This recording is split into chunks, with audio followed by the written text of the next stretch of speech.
আলহামদুলিল্লাহ। পানি পড়তেছে। এখন আবার আমার ছোটোকালের দোস্ত ফোন করে বললো যে রাস্তায় আয়। এই যে প্রচুর বৃষ্টি হচ্ছে, এখনো কিন্তু বৃষ্টি পড়তেছে। তুমি বলো, তুমি টাক হইছো কেন? কি মানে ডাউল ছাড়া খিচুড়ি রান্না করছে, কোনো ডাউল নাই খিচুড়িতে। এই যে প্লেটে খুবই স্বাদ হয়েছে। বস্তার ভিতরে কি একটু দেখি, আসো আগাও আগাও, দর্শকদেরও দেখাই। এটা এই কিন্তু সাপ কেলার মতো অবস্থা আর কি, এটা নরম। এই যে এলো কাঁঠাল, আর একটা হ্যাঁ কেবল গাছে কাটছে তাই বললো। এইটার কাঁঠাল এটা সাথে আছে, 2 দিন একদিন পরে পাকবো। দর্শক দেখেন, গত 2 দিন আগে আমার বাসা থেকে মা ফোন করে নিয়ে এই কাঁঠালটা দিছে।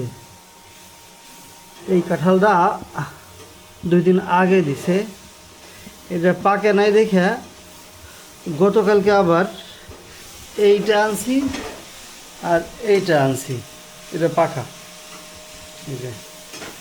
আজকে এইটাও পাকছে এটাও পাকছে, অর্থাৎ 2টাই খাইতে হবে, আজ না খাইলে নষ্ট হয়ে যাবে। এখন আবার আমার ছোটোকালের দোস্ত ফোন করে বললো যে রাস্তায় আয়, ভূমি অফিস পর্যন্ত আয়। কেন ভূমি অফিস পর্যন্ত গেছি?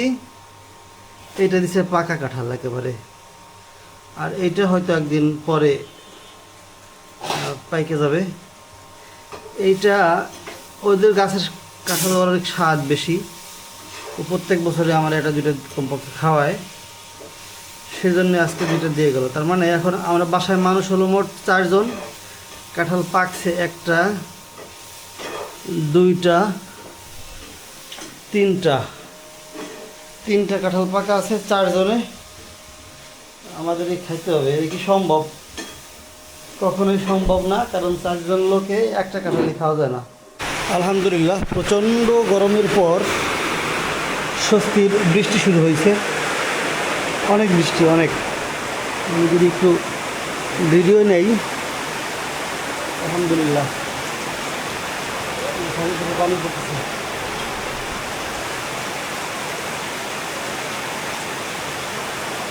প্রচুর বৃষ্টি হয়েছে।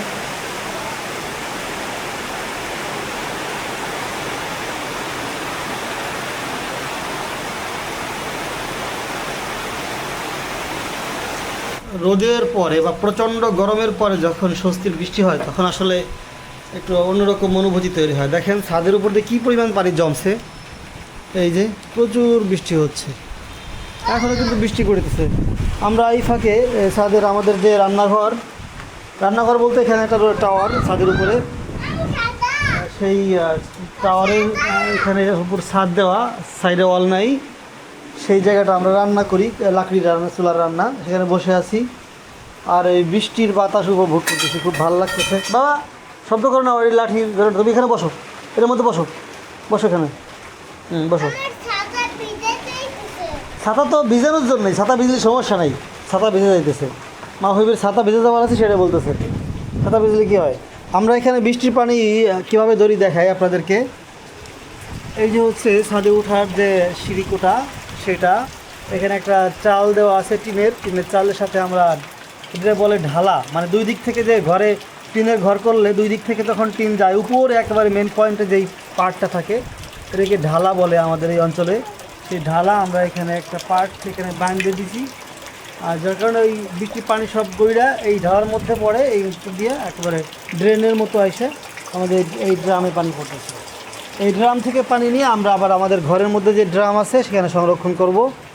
সেই পানি দিয়ে আমরা সারা বছর ভাত রান্নার কাজ, ডাউল রান্নার কাজ, চা খাওয়ার কাজ ইত্যাদি ইত্যাদি করতে পারি। এই হচ্ছে আমাদের পানির লাইন। ছাদের উপরে এক বাবা ভিজে গেলাম, আসো দিকে আসো, বাতাসের সাথে বৃষ্টি ঘরের ভিতরে চলে আসে। এই যে আমাদের চুলার পাটা কিন্তু এখন ভিজে গেছে, চুলা ঢাকে রাখা, তারপরেও মানে সেফ রাখার চেষ্টা করছি আমরা, বৃষ্টি আসুক বৃষ্টি আসবে রে স্বাভাবিক। হ্যাঁ, দুইটা চুলা আছে, একটা বস্তা দিয়ে ঢেকে রাখা হয়েছে, আর একটা হচ্ছে একটা প্লাস্টিকের কেসের একটা সাইড থেকে ঢাকা রাখা হয়েছে, সুটকেস ঢেকে রাখা হয়েছে।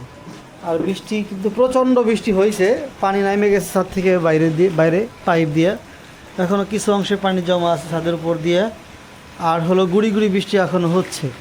কিন্তু বৃষ্টির সময়ের যে আবহাওয়াটা এখন খুব ভালো লাগতেছে, কারণ অনেক গরম ছিল সারাদিন। এখন বেলা 2টা বাজে। তো এত গরমের পরে যে এরকম স্বস্তির বৃষ্টি হলো, তাই ছাদের উপরে এসে আমরা এই বৃষ্টির আবহাওয়াটা উপভোগ করতেছি আর কি। আমাদের এখানে 2টা টাওয়ার পাশাপাশি, এটা হচ্ছে টেলিটকের টাওয়ার, আর আমরা যেই ছাদের নিচে আছি এই ছাদের উপরে হচ্ছে রবি টাওয়ার। আমি রবি টাওয়ারের একটা অংশ একটু দেখানো যায় কিনা, ভিজতে হবে তাহলে। এইটা হচ্ছে রবি টাওয়ার,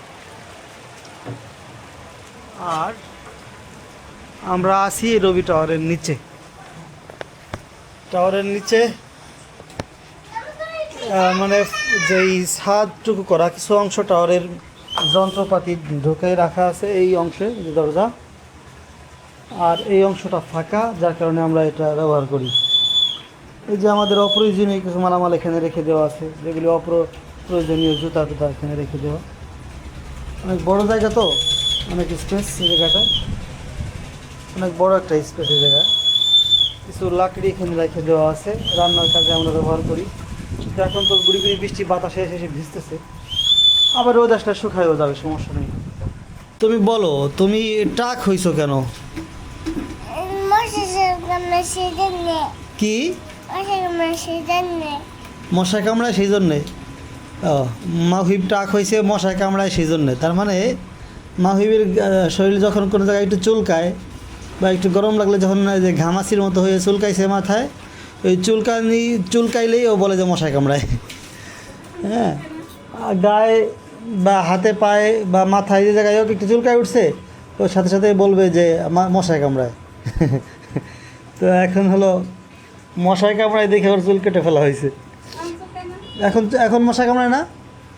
গতকাল সন্ধ্যায় অনেক বৃষ্টি হয়েছে, মানে আজকের আবহাওয়াটা অনেক ঠান্ডা, প্রচণ্ড গরম পড়ছিল, গরমের পরে প্রচণ্ড বৃষ্টি হইলো। কী পরিমাণ বৃষ্টি হয়েছে আপনারা দেখলেন।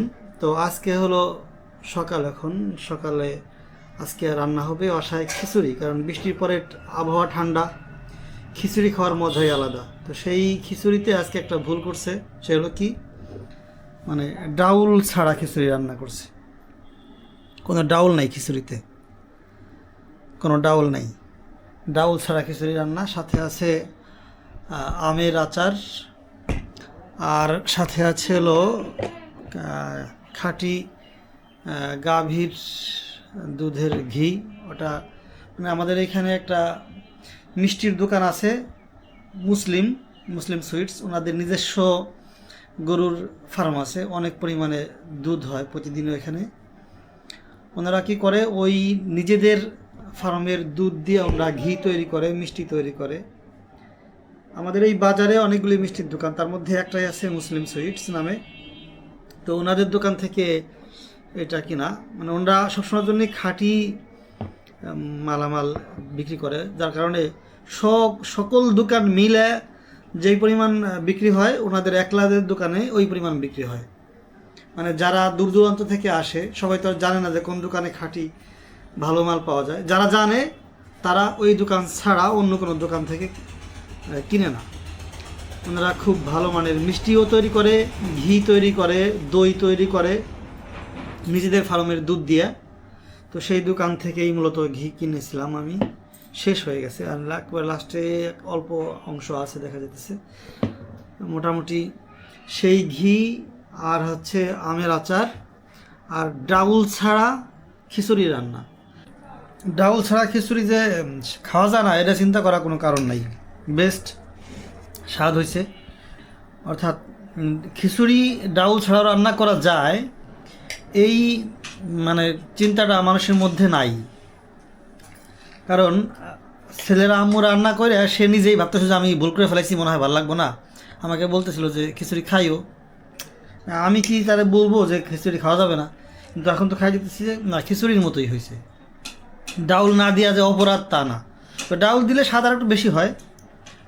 মানুষের অভ্যাস যে ডাউল দিয়ে রান্না করতে হবে, সেই চিন্তাটাই মাথায় থাকে সবসময়ের জন্য, যে ডাউল ছাড়াও যে হতে পারে খিচুড়ি স্বাদের, এটা তার প্রমাণ। অনেক স্বাদ হয়েছে, আমি খাইতেছি এই যে প্লেটে, খুবই স্বাদ হয়েছে। অনেকেই মনে করে যে ডাউল ছাড়া খিচুড়ি রান্না হয় কি না, আজকে অটোমেটিকলি হয়ে গেছে, মানে ভুল ক্রমে হয়েছে। যে রান্না করছে রাঁধুনি ভুলে গিয়েছিল ডাউল দিতে, তারপরেও বেস্ট মনে হইতেছে যে খুব স্বাদ হয়েছে। কারণ মাউহিবরে খাওয়াইলাম, ও প্রতিদিনের তুলনায় আজকে অনেক ভালো পরিমাণে খাইলো আর কি। যে পরিমাণও খাইতে পারে ঠিক সেই পরিমাণই খাইছে, কম খায় নাই, তার মানে স্বাদ লাগছে ওর কাছে। যদিও আমি ঘি দিয়ে মিক্স করে করে খাওয়াইছি। মাউহিব ফুল এক প্লেট প্রায় খিচুড়ি খেয়ে ফেলছে আর কি। তো শুরু করি আপনাদের খিচুড়ি খাওয়ার দাওয়াত বৃষ্টির দিনের পরের দিনের সকালে ঠান্ডা আবহাওয়ায়। ধন্যবাদ।